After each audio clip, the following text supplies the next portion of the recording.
سلام، دکتر مرضیه پیشکار هستم از مجموعه مشاورکده. در اینجا در مورد عوارض قرص اورژانسی صحبت میکنیم. بچه ها، این که قرص اورژانسی چی هست خب و چه مشکلاتی رو برای شما به وجود میاره، مقادیر مصرفش، اسماش چیا هست. قبلا مثلا LD HD اینا بودن که الان اونها مثلا خیلی به خاطر اینکه مشکلاتی برای گوارش به وجود می آورده کنار رفته و قرص دیگه جایگزینش شده. اینا رو من الان باهاش کاری ندارم به عنوان یه روانشناس. اینا تحت پوشش متخصص مامایی و زنان باید شما آموزش ببینید، ولی توی این مقاله‌ای که براتون گذاشتم تماما توضیح داده شده که میتونید مطالعه بکنید و استفاده کنید.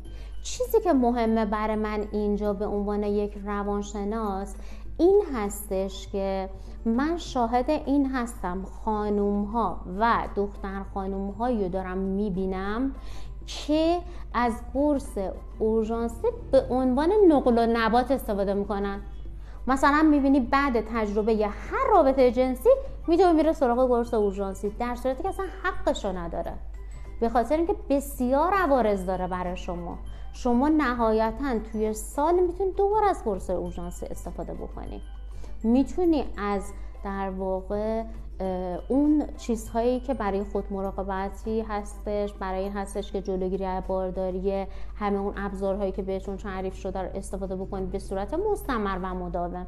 ولی حق نداری قرص اورژانسی رو بلافاصله بعد از هر بار رابطه جنسی استفاده بکنی به خاطر ترس از بارداریت. ممکنه که ما دختر خانم‌هایی رو من داشتم مراجعینی داشتم که مثلا دختر خانم‌هایی که رابطه جنسی و واقعا به سر تجربه میکنن، بعد اینا بلد نیستن، آگاهی ندارن. خب ازدواج نکرده بهش یاد بدن یا نرفته توی دوره‌های شرکت بکنه یا مادرش یا کسی بیاد بهش یاد بگه، خب این توی موقعیتی نیستش که اصلا رابطه جنسی رو تجربه بخواد بکنه، نمیدونن، پنهانی داره این کارو میکنه.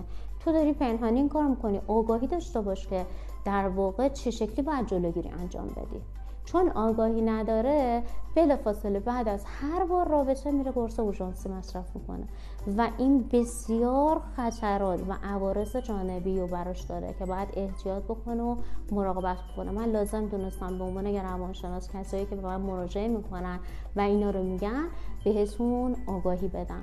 هر سوالی هم راجع به این موضوع داشته میتونید از مشاورین متخصص ما در مجموعه مشاورکده به صورت تلفنی و حضوری کمک بگیرید.